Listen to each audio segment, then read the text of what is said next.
Hello മക്കളെ, നിങ്ങൾക്ക് എല്ലാവർക്കും തന്നെ അറിയാം മാത്സ് ആണ് one of the most difficult subjects. അത് SSLCയിലെ ഏറ്റവും കൂടുതൽ A+ കുറവുള്ള സബ്ജക്ട്സും എല്ലാവരും തന്നെ നിങ്ങളുടെ ഫ്രണ്ട്സും നിങ്ങൾ തന്നെ പറയുന്നതാണ് ഏറ്റവും ഡിഫിക്കൽട്ട് മാത്സ് ആണ്. അപ്പം എനിക്ക് ചോദിക്കേണ്ട ഒരു ചോദ്യം നിങ്ങൾ ഇപ്പോൾ തന്നെ കമൻസിൽ ആൻസർ ആണ്. സത്യസന്ധമായിട്ട് മാത്സിലെ ഫോർമുല പഠിക്കാനാണോ പണി, അല്ലെങ്കിൽ കോൺസെപ്റ്റ് മനസ്സിലാക്കാനാണോ പണി, അല്ലെങ്കിൽ ക്വസ്റ്റ്യൻ കാണുമ്പോൾ പേടിച്ചു പോകുന്നതാണോ? ക്വസ്റ്റ്യൻ കാണുമ്പോൾ എന്ത് ചെയ്യണം എന്നറിയാത്തതാണോ പ്രശ്നം? ഫോർമുല അല്ലെങ്കിൽ ഇത് മനസ്സിലാക്കി ബൈഹാർട്ട് ചെയ്യാനാണോ പണി, അല്ലെങ്കിൽ ക്വസ്റ്റ്യൻ കാണുമ്പോൾ എന്ത് ചെയ്യണമെന്ന് അറിയില്ല അതാണോ പണി? അത് നിങ്ങൾ കമൻറ്റ് ചെയ്യുക. എന്നിട്ട് നമുക്ക് ഈ ടോപ്പിക്കിലേക്ക് കടക്കാം. മക്കളെ, SSLC മാത്സ് ലൈവ് ക്ലാസ് കണ്ടുകൊണ്ട് കാര്യമില്ല.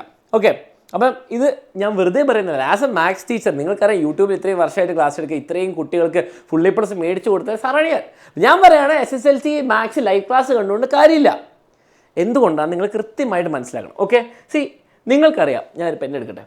നിങ്ങൾക്കറിയാം മാത്സിൻ്റെ നിങ്ങൾക്കറിയാം ഫോർമുല പഠിക്കാം. ഫോർ എക്സാമ്പിൾ നിങ്ങൾ ഫസ്റ്റ് ചാപ്റ്ററിൽ ഫോർമുല ഞാനിവിടെ എൻ്റെ മേൽ തന്നെ എഴുതാം. എന്താണ് ഫോർമുല? XN = പെന്നിനെ കട്ട് ചെയ്യുന്ന കൂടട്ടെ. XN = DN + F - D. ഇത് പഠിക്കാനൊരു പണിയില്ല. ഇതിങ്ങനെ ABCD എന്ന് പറഞ്ഞാൽ DN + F - D, A + 2n - 1D എല്ലാം ചെയ്യാൻ പറ്റും. അതേപോലെ ഫോർമുല SNൻ്റെ ഫോർമുല, സം ഓഫ് n ടേംസിൻ്റെ formula n/2 × 2a + n - D. ഇത് പഠിക്കാനൊരു പണിയില്ല. പക്ഷെ ഫോർമുല ആകെ 3 or 4 ഉണ്ടാവുള്ളൂ. ക്വസ്റ്റ്യൻ ചോദിക്കുന്നത് 3 or 4 ടൈപ്പിലാണോ? അല്ല, 100 ടൈപ്പ് ക്വസ്റ്റ്യൻ. ഈ ഒരു ഫോർമുല വെച്ചിട്ട് ആൽജിബ്ര ചോദിക്കാം. ഓക്കെ, ആൽജിബ്രയ്ക്ക് ഫോം എഴുതാൻ പറയാം. ഓക്കെ, nth ടേം കണ്ടുപിടിക്കാൻ പറയും. 10ാമത്തെ ടേം 20ാമത്തെ ടേം കണ്ടുപിടിക്കാൻ പറയും. ഇനി ഒരു നമ്പറിൻ്റെ പൊസിഷൻ കണ്ടുപിടിക്കാൻ പറയാം. ഈ ടേം ഈ സമാന്തര ശ്രേണിയിൽ എത്രാമത്തെ ആളാണെന്ന് ചോദിക്കും, ഒരേ ഒരു ഫോർമുല വെച്ചിട്ട്. ഓക്കെ, ഇനി ഏതെങ്കിലും 2 നമ്പർ തമ്മിലുള്ള അരിത്തമെറ്റിക് സീക്വൻസ് തമ്മിലുള്ള ഡിഫറൻസ് ഇതാവാൻ പറ്റും ചോദിക്കും. അതുപോലെ പാറ്റേൺ ക്വസ്റ്റ്യൻസ് ഉണ്ടാവും. അതേപോലെ നിങ്ങൾക്ക് ആൽജിബ്ര ഫോം കണ്ടുപിടിച്ചിട്ട് അത് വെച്ചിട്ട് സമ്മിൻ്റെ ആൽജിബ്ര കണ്ടുപിടിക്കാൻ പറയും. ഇതൊക്കെ ഈ 1-2 ഫോർമുല വെച്ചിട്ട് മാത്രമാണ്. ഓക്കെ, ഇനി സമ്മിൻ്റെ ആൽജിബ്ര കണ്ടുപിടിക്കാൻ പറയും, സമ്മിൻ്റെ ഒരു ക്വസ്റ്റ്യൻസ് പറയും. നിങ്ങൾ മനസ്സിലാക്കേണ്ടത് ഈ 2 ഫോർമുല ഉണ്ടാവുള്ളൂ ഈ ചാപ്റ്റർ പ്രോപ്പറായിട്ട് പഠിക്കാൻ. പക്ഷെ ഇതിൽ നിന്ന് ഞാൻ ഗ്യാരണ്ടിയാണ് ഒരു 20 ടൈപ്പ് ചോദ്യങ്ങളാണ്. 20 ചോദ്യമില്ല, 20 ടൈപ്പ് ചോദ്യമെങ്കിലും നിങ്ങളുടെ എക്സാമിന് വന്നിട്ടുണ്ട്. ടെക്സ്റ്റ് ബുക്കിൽ വളരെ കുറച്ച് ടൈപ്പുകളെ പറ്റിയിട്ട് ഡിസ്കസ് ചെയ്യുന്നുള്ളൂ.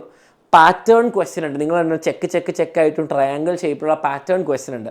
അതുപോരാതെ നിങ്ങൾ എൻ്റെ ഈ nth ടേം കണ്ടുപിടിക്കാൻ, പിന്നെ സിംഗിൾ ഓപ്ഷൻ ആയിട്ടുള്ള ക്വസ്റ്റ്യൻ ഉണ്ടാവും. പിന്നെ നിങ്ങൾക്ക് 4 മാർക്ക് ക്വസ്റ്റ്യൻ ഉണ്ടാവും, 6 മാർക്ക് ക്വസ്റ്റ്യൻ ഉണ്ടാവും, വലിയ ക്വസ്റ്റ്യൻ ഉണ്ടാവും ആൽജിബ്രയ്ക്ക് വെച്ചിട്ട്. അപ്പം ഈ ലൈവ് ക്ലാസ് കണ്ടുകൊണ്ടോ അല്ലെങ്കിൽ ഫോർമുല ബൈഹാർട്ട് ചെയ്തുകൊണ്ട് ഒരാൾക്ക് ഫുൾ മാർക്കല്ല, ആ പാസ്സാവാനുള്ള ലെവലിൽ ഫുൾ മാർക്കൊക്കെ വിട്, ആ പാസ്സാവാനുള്ളത്തുള്ളൂ. മാത്സ് മനസ്സിലാക്കി നല്ല മാർക്ക് മേടിക്കണമെങ്കിൽ ക്വസ്റ്റ്യൻസ് പ്രാക്ടീസ് ചെയ്യണം. എന്ത് ചെയ്യണം? ക്വസ്റ്റ്യൻസ്. അവസാനം എക്സാമിന് നിങ്ങളോട് ചോദിക്കാൻ പോകുന്നത് മോൻ ഈ ഫോർമുല പഠിച്ചോ എന്നുള്ള ചോദ്യം ഉണ്ടാവില്ല. ഒരു ടീച്ചറിന് വിഷയമില്ല നിങ്ങൾ പഠിച്ചിട്ടുണ്ടോന്ന്. ക്വസ്റ്റ്യൻ വരുമ്പോൾ നിങ്ങൾ എങ്ങനെ ആൻസർ ചെയ്യുന്നു, ക്വസ്റ്റ്യൻ വരുമ്പോൾ ഏത് ഫോർമുല ഏത് ക്വസ്റ്റ്യനിൽ എങ്ങനെ അപ്ലൈ ചെയ്യണമെന്നാണ് മനസ്സിലാക്കേണ്ടത്. ഓക്കെ, അപ്പോൾ നിങ്ങൾ എൻ്റെ ലൈവ് ക്ലാസ് കണ്ടിട്ടാണ് 1 ഷോട്ട്. അപ്പോൾ അതിന് നമ്മൾ എന്താണ് ചെയ്തത്? നമ്മൾ ഏറ്റവും കൂടുതൽ ഇമ്പോർട്ടൻസ് ഫോർമുല പഠിച്ചു, അത് കഴിഞ്ഞിട്ട് ക്വസ്റ്റ്യൻ ചെയ്തു.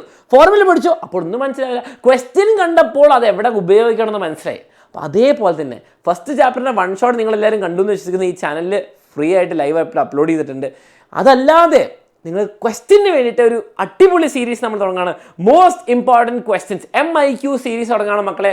നാളെ വൈകുന്നേരം 7:30 ലൈവ്. ഓക്കെ, നോട്ട് ചെയ്യുക. നാളെ വൈകുന്നേരം 7:30 മോസ്റ്റ് ഇമ്പോർട്ടൻറ്റ് ക്വസ്റ്റ്യൻസ് ഫസ്റ്റ് ചാപ്റ്ററിൻ്റെ ലൈവാണ് MIQ സീരീസ്. മാക്സിമം സപ്പോർട്ട് ചെയ്ത് എല്ലാ ഫ്രണ്ട്സിനെയും വിളിച്ചുകൊണ്ട് വരണം മക്കളെ. നിങ്ങൾക്ക് ഈ ചാപ്റ്ററിന് കിട്ടാൻ പറ്റുന്ന ഏറ്റവും ഇമ്പോർട്ടൻറ്റ് ക്വസ്റ്റ്യൻസ് നമ്മൾ ഡിസ്കസ് ചെയ്യുന്നതായിരിക്കും. അപ്പോൾ നിങ്ങൾക്ക് ഫസ്റ്റ് ചാപ്റ്ററിൻ്റെ ഫോർമുല ഇതൊക്കെ എവിടെ ഉപയോഗിക്കണമെന്ന് മനസ്സിലാവും. ലൈവ് ക്ലാസ്സിൽ 1 ഷോട്ടിൽ ഡിസ്കസ് ചെയ്യാതെ കുറച്ച് എക്സ്ട്രാ ക്വസ്റ്റ്യൻസ് ആയിരിക്കും. അപ്പോൾ എല്ലാവരും വരാം നാളെ 7:30. പിന്നെ മക്കളെ, ബാച്ചിൽ ജോയിൻ ചെയ്യാൻ താല്പര്യമുള്ളവർക്കൊക്കെ ബാച്ചിൽ ജോയിൻ ചെയ്ത് താഴെ കാണുന്ന നമ്പറിലേക്ക് വേഗം വാട്സാപ്പ് ചെയ്യുക, വിളിക്കാം. ഓക്കെ, അവിടെ നിങ്ങൾക്ക് മോസ്റ്റ് ഇമ്പോർട്ടൻറ്റ് ക്വസ്റ്റ്യൻസ് അല്ല, എല്ലാം questions, PYQ text book questions, കുറേ ക്വസ്റ്റ്യൻസ്, എല്ലാം പാറ്റേണിലെ ക്വസ്റ്റ്യൻസ് അവിടെ ഉണ്ട്.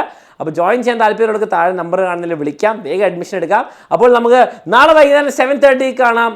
മാത്സിലെ എല്ലാ പ്രശ്നങ്ങളും ഇപ്പോൾ തന്നെ സോൾവ് ചെയ്ത് ഫുൾ സെറ്റാക്കിയിട്ട് പഠിക്കാം. അപ്പോൾ നാളെ വൈകുന്നേരം 7:30 ഫ്രണ്ട്സിനെ കൂട്ടി വരാം. മാക്സിമം സപ്പോർട്ട് വേണം. MIQ series ready.